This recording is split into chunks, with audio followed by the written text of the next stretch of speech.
चलिए दोस्तों, आप लोगों का जो है बहुत दिनों से जो इंतज़ार था वह इंतज़ार आज हम ख़त्म कर देते हैं। जो आप लोग बराबर कमेंट करते आए हैं कि सर बताइए, अनुरक्षक जो वार्ड सचिव को बनाया जाएगा, क्या उसका कोई लेटर आया है या नहीं आया है। तो आज हम सारे डाउट क्लियर करेंगे। बहुत सारे लोग यह भी पूछते हैं कि क्या सर ज़मींदाता अनुरक्षक के पद पर बहाल नहीं हो सकते हैं।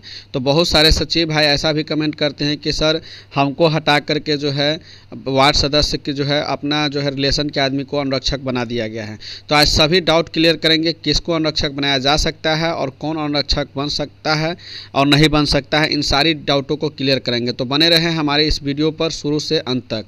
चलिए शुरू करते हैं और यह भी दिखाते हैं कि लेटर जो जारी हुआ था अनुरक्षक बहाली के लिए वह किसके नाम पर था और किसको अनुरक्षक बनाना था, उस लेटर में हम क्लियर करेंगे। तो फाइनली हम आ गए हैं कि अनुरक्षक बहाली के लिए जो लेटर जारी किया गया है प्रखंड स्तर से, उस लेटर पर देखिए दोस्तों, लेटर जो जारी किया गया था वह जो है प्रखंड स्तर से भी जारी किया गया था और राज्य से यानी कि स्टेट लेवल से भी जारी किया गया था। हम दोनों लेटर के बारे में आज चर्चा करेंगे और इसमें दिखाएंगे, आपको समझाएंगे भी कि किसको अनुरक्षक बनाया जा सकता है और किसको अनुरक्षक नहीं बनाया जा सकता है। क्या सचिव को ही सिर्फ अनुरक्षक बनाया जा सकता है या दूसरे को भी अनुरक्षक बनाया जा सकता है। तो देखिए, इस लेटर में स्पष्ट रूप से लिखा हुआ है कि जो अनुरक्षक के पद पर जो कार्य करेंगे उसमें जो है सचिव को ही बनाना है और सचिव अगर नहीं बनना चाहते हैं तो उस स्थिति में आम सभा लगा करके किसी दूसरे को बनाया जा सकता है। तो वो भी आपको हम यहाँ पर आप पढ़ सकते हैं। चलिए जूम करके दिखा देते हैं। इसमें लिखा हुआ है कि प्रधान, यहाँ से पढ़ सकते हैं, प्रधान सचिव पंचायती राज विभाग बिहार पटना द्वारा निर्देश दिया गया है कि अनुरक्षक के रूप में वार्ड सचिव ही रहेंगे। अगर वार्ड सचिव द्वारा अनुरक्षक का कार्य करने से मना किया जाता है यानी करने पर वार्ड सभा का अनुरक्षण कर चयन किया जा सकता है। जी हाँ, अगर वार्ड सचिव अगर अनुरक्षक का कार्य नहीं करना चाहता है, अगर मना करता है तो उसके जगह पर तब जाकर के आम सभा लगा करके, वैसे ही नहीं अपने मर्जी से वार्ड सदस्य या सचिव या कोई भी किसी दूसरे को अनुरक्षक नहीं बना सकता है।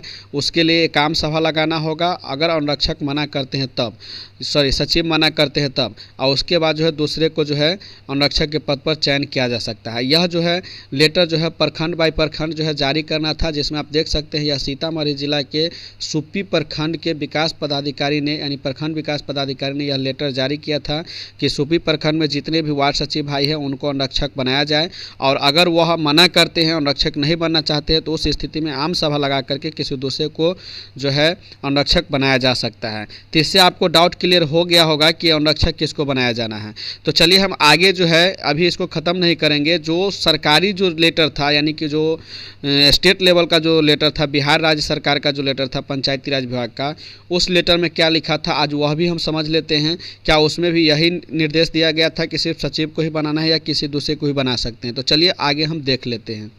तो फाइनली हम आ गए हैं, यह स्टेट जो है यानी कि जो है पंचायती राज विभाग की जो सरकार है अमृत लाल मीणा जी, उनके द्वारा जो है यह लेटर जारी किया गया था।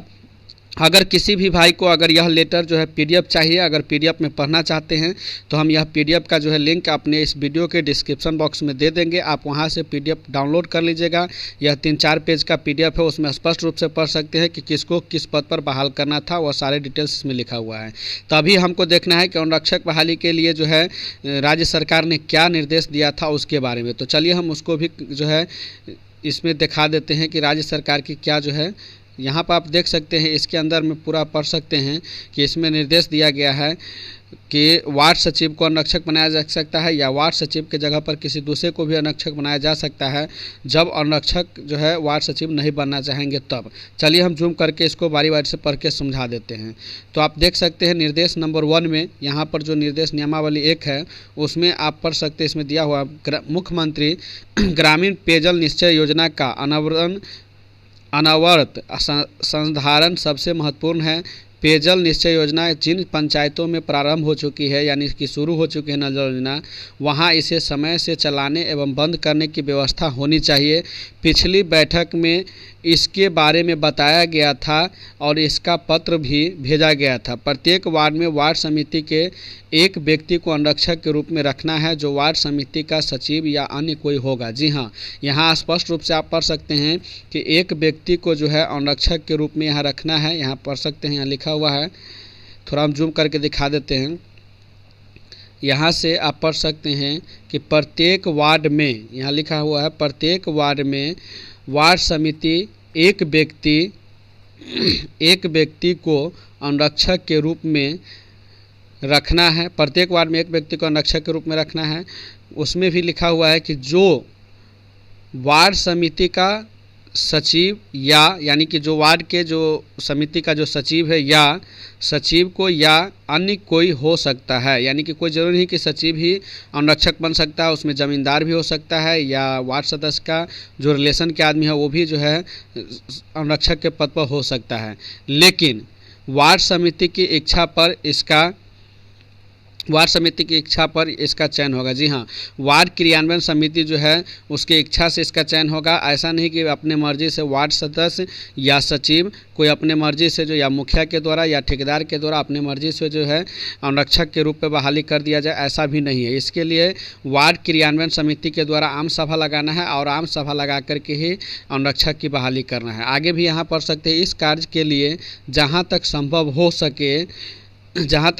सके वार्ड समिति के सचिव का ही चयन किया जाना चाहिए। इसमें स्पष्ट रूप से लिखा हुआ है कि जहाँ तक संभव हो सके वार्ड समिति का जो सचिव है उसी का चयन जो है अनुरक्षक के रूप में किया जाना चाहिए। इसीलिए हम बार बार वीडियो में आपको बता रहे थे कि हर जगह नल जल योजना में जो है वार्ड सचिव को ही अनुरक्षक बनाया जाना है और किसी दूसरे को अनुरक्षक नहीं बनाया जाना है। तो आज इस लेटर से हम स्पष्ट कर दिए हैं कि देखिए, अनुरक्षक के रूप में वार्ड सदस्य को ऊपर से आदेश है कि हर जगह पहले वार्ड सचिव को ही अनुरक्षक के रूप में बनाना चाहिए, यह कोशिश करना है।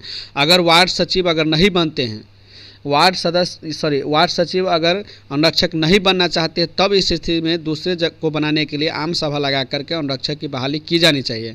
अगर वार्ड सचिव खुद से बनना चाहता है अनुरक्षक तो उसके लिए आम सभा लगाने की कोई ज़रूरत नहीं है। उसके लिए जो आपको हम पिछले वीडियो में प्रोसेस बताए हैं कि जो वार्ड सचिव को चुना गया था उसका जो है फर्स्ट पेज का फोटो कॉपी जो है आम सभा का, और उसके बाद जो है उसका बैंक अकाउंट, आधार कार्ड, पैन कार्ड, फोटो, ये सारे डिटेल्स लेकर के फॉर्म भर करके वार्ड सचिव जमा कर सकते हैं। इसको जो है आम सभा की ज़रूरत नहीं है। अगर किसी दूसरे आदमी को जो है सचिव के जगह पर दूसरे आदमी को अनुरक्षक बनाना है तब वहाँ जा कर के आम सभा की ज़रूरत पड़ेगी। तो आशा करते हैं कि आप लोगों को यह पूरा क्लियर हो गया होगा कि अनुरक्षक के पद पर किसको बहाल कर सकते हैं और किसको बहाल नहीं कर सकते हैं।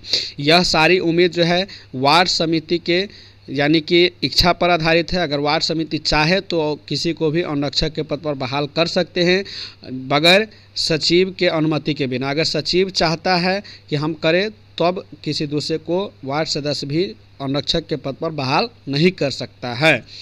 तो चलिए, आपको यह वीडियो अच्छा लगे तो कमेंट कीजिए, लाइक कीजिए, और भी कोई जानकारी चाहिए तो कमेंट भी करें। और अगर कुछ आपको जो है इसका पीडीएफ चाहिए इस लेटर का तो हम पहले ही बता दें, इस वीडियो को डिस्क्रिप्शन बॉक्स में इसका हम पीडीएफ दे देंगे, प्लस अनुरक्षक का जो फॉर्म है उसका भी हम पीडीएफ दे देंगे। तो आप वहां से जा कर के इस लेटर को भी पढ़ सकते हैं और अनुरक्षक वाला फॉर्म को भी डाउनलोड कर सकते हैं। धन्यवाद।